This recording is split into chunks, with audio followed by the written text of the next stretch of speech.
Welcome to the Badger Den. Yeah. We got a lot of good stuff to go through today. We're going to do it fast style, rapid fire, lightning round. A lot of good stuff to get through. So I don't want to waste your time. Here are the key things we're going to cover today. A lot of quick wins today. DC polling is out regarding the federalization of DC, so that's pretty cool. Redrawing of the maps in Florida and Texas is underway. No new net zero regulations coming from Rubio, basically saying, no, we're not buying into this zero emissions and eliminating the carbon that is you. Avoiding the end, what's happening in UK and Europe, and the noticing has started. Indeed, people have begun to notice what China has been doing with our farmland. Shifty Shift, I'm sure you guys have heard about that one. And Dems are now running from the Epstein Files. I wonder why. Illegals are self-deporting. More confirmation in a prior stream showcasing that now over 1 million illegals have self-deported. Give them a round of applause. Good job, illegals. Good job. We need more of you to do the same. Go ahead, self-deport. Tariff inflation is where? Core CPI is up, but why is that not as bad as the left is trying to say it is? We're going to get into each of these stories again very quickly because we got a lot to get through to this morning. Number one, new polling out says 91% of DC residents think crime is a problem. So all of that carjacking and again that 32 out of 100,000 murders are not a good thing in DC. Surprise, surprise, the majority of people who actually live there want the crime to stop. Who would have thought? And this is just awesome. If you do not know who Scott Jennings is, he's probably pretty much the only reason anybody watches CNN is basically to dunk on liberals. I don't know how he does it because frankly, I would absolutely be pulling my hair out in front of all those absolute leftists who lie every 5 seconds. It's just insane. So this is just fantastic. More showing that the people of DC want the crime to end. And the mayor and the police chief literally don't want to do anything because they're woke DEI rejects. Wonderful stuff coming out of Florida. DeSantis now doubles down with Texas. What he is pointing out is back in 2018, there were 300,000 more Democrats registered in Florida. Today, it is 1.3 million more Republicans. So a huge shift in the amount of Republicans. DeSantis is saying that, you know what? If the other blue states who have already redistricted and gerrymandered as much as they can, fine, Florida's going to do it, and Florida's going to pick up probably 3 to 5 seats, and we're just going to nullify whatever the Democrats are going to do, and we're going to do an even better job. Because again, the point is, guys, is that the blue states have been doing this for decades. They have been gerrymandering their states for decades, and Republicans have finally pulled the stick out of their hoo-ha and have decided we're going to fight back. And it's time to start fighting back. I'm tired of too many pacifist rhinos, pacifist Republicans, pacifist conservatives are like, oh, but we can't go down to their level. Fine, you can think that, but you're going to lose. Let me tell you something. Who do you think is going to win if some criminal comes up to a pacifist home and kicks in the door? Is the pacifist going to protect their family, or are they going to fight back and say, no, we are going to defend this home, we're going to defend our family, and we are going to fight? And that is the point. If you do not fight back, we will lose. We will lose against the evil and tyranny that is coming from the left unless people fight back. And this is fighting back. Bravo, DeSantis. Bravo. More stuff coming out. So you probably have heard that the FBI was unleashed upon the Democrats that have fled Texas up to Illinois. Well, several of them slowly began coming back. They got scared. Yes, they did. They got scared because not only did they potentially take a bribe from the Illinois governor to fly them first class up to Illinois. I believe the whole cost was like $35,000 on a private jet. That could constitute a bribe, but not only that, the FBI was hard on their heels, so they decided to slowly trickle back in, and a few of them did here left and right, and so now Crockett is going nuts because it just passed. She has now lost her district.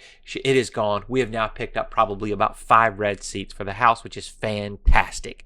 The Democrats are absolutely losing their iss right now because, again, going back to the point, guys, blue states have been doing this for years. It's about time we fight back.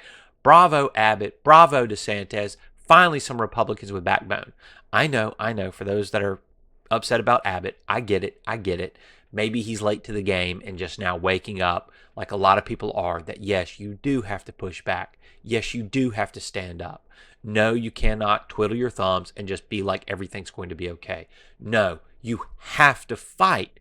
We have spines, we have backbones, we have bravery given to us by God. We stand up and we fight. We don't run and cower.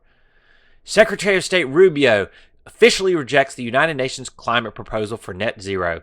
Remember, guys, the carbon they want to neutralize is you.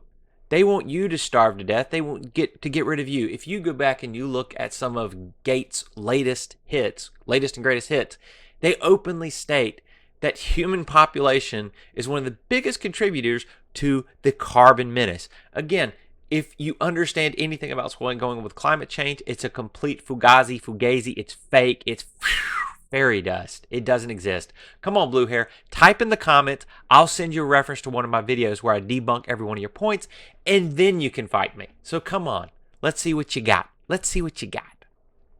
Hegseth. Hegseth has begun noticing that some states, like we pointed out with Arizona, where the governor did a veto on preventing foreign entities from buying land in Arizona. Who are you working for, huh?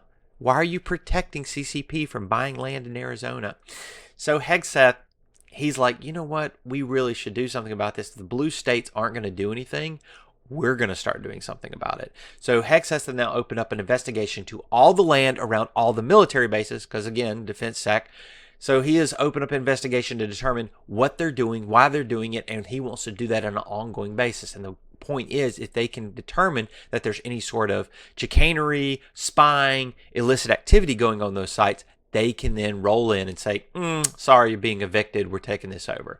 Good on Hegseth for rooting out the CCP around our military bases, because the left will not lift a finger when it comes to our national sovereignty. They don't care about the border. Why should they care about about these enemies of our state, Russia and China, especially China, coming in and buying land here in America? They don't care about the border, so why are they going to care about that? There has been some good movement on here. Not everything's been passed. A Republican in North Carolina introduced the Military Installation Retail Security Act, which would ban companies owned by enemy nations from operating retail stores on U.S. military installations.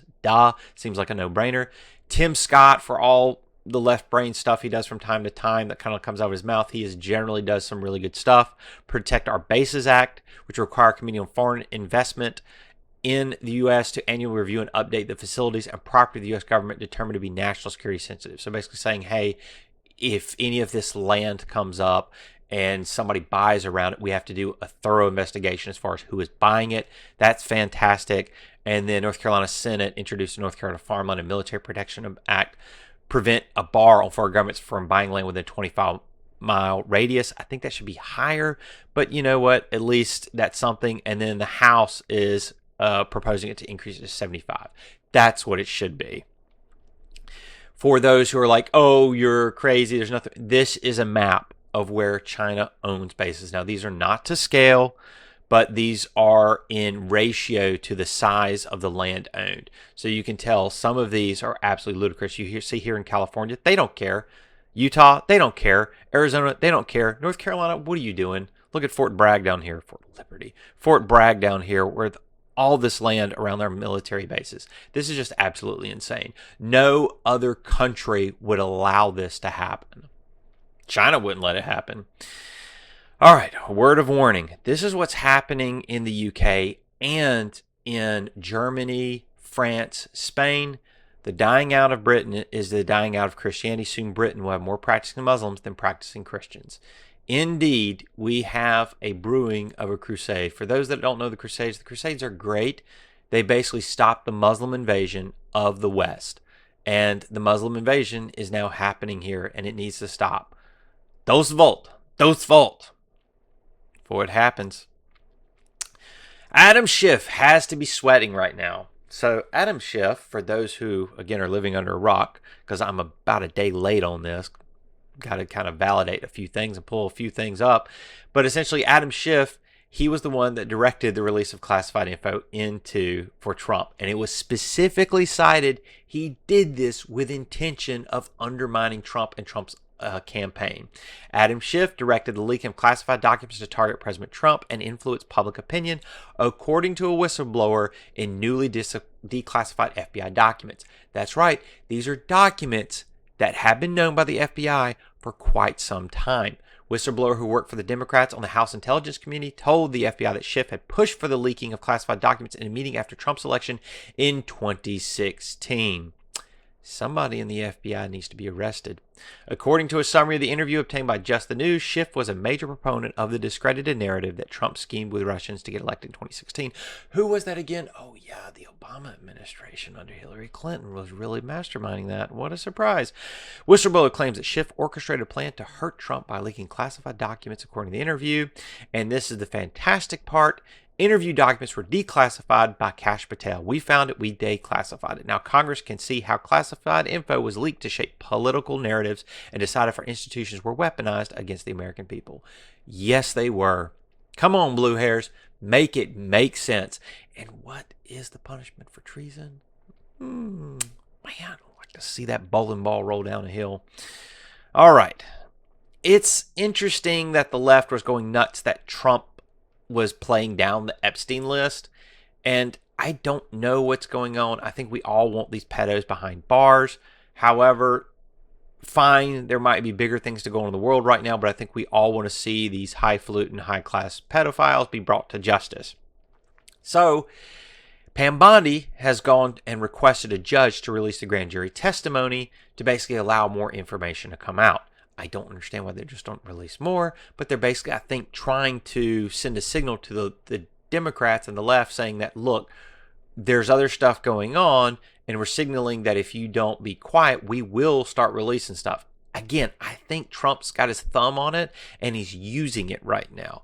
Right or wrong, I think that's what's going on, and with the left kind of standing up saying that, ooh, we want to release it. Look, Trump's not releasing it.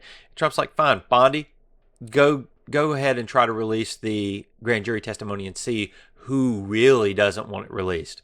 So a federal judge on August 11th denied the Trump administration's request to make the material related to the Epstein offender public. Grand jury materials typically kept secret, but the government's filings do not meet an exception laid out in a previous rulings, Judge Paul Engelmeyer wrote.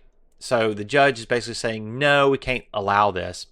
Granting the government's motion would bloat the special circumstances doctrine. Not true, which to date was warranted disclosure only in a tiny number of cases, all involving unique testimony by first-hand witnesses to the events of obvious public or historical moment. Wouldn't you think this is a historical moment if we found out that Epstein was probably working for a foreign government, probably our own government, and wouldn't that be of notable significance? Yes, it is. Let me let you guess who was the president that appointed this judge. Time's up. Obama. Yeah. So who do you think they're really defending? And finally, again, want to leave you on a high note. Overall foreign-born population is now down 2.2 million. Illegal population estimates to have fallen 1.6 million this year. Earlier studies showed about 1.1 million. It's now saying 1.6, with the high part being, upwards. So this is fantastic news. Hopefully we continue to see this tick up. This will increase wages. And speaking of some good news, inflation is still holding. However, a lot of left-wing media is jumping up and down saying inflation is up. Core inflation is up. Why is that good? Why is that bad? So let's actually explain it. The difference between CPI and core inflation is core inflation excludes food and energy. Why? Because they're more volatile. Whatever. With inflation, you really want to know everything, because last I checked, we all have to put gas in our cars. We all have to pay our energy bill. All that is under energy. So in my opinion, energy is pretty significant. So I prefer to look at CPI, but I like to see a breakdown. In this case, energy has absolutely tanked. Why?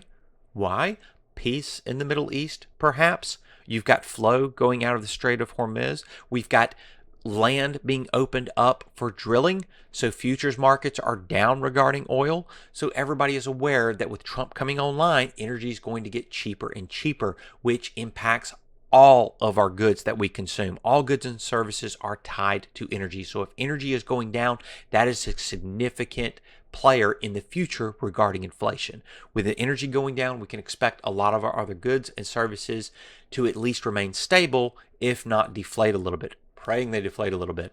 Food going up a little bit. We're seeing this because of some scare coming out regarding meat. I will do a story about that if it comes more significant. Right now, there's just some bubbly brewing regarding beef prices right now. So hopefully things maintain. We're holding stiff regarding inflation right now, and things are still looking okay. We got to hold out another 6 months, guys, before things really begin turning around. We still have a bit of heavy water to get through, dark water to get through. There is still reports of about 50-60% chance of recession on the horizon.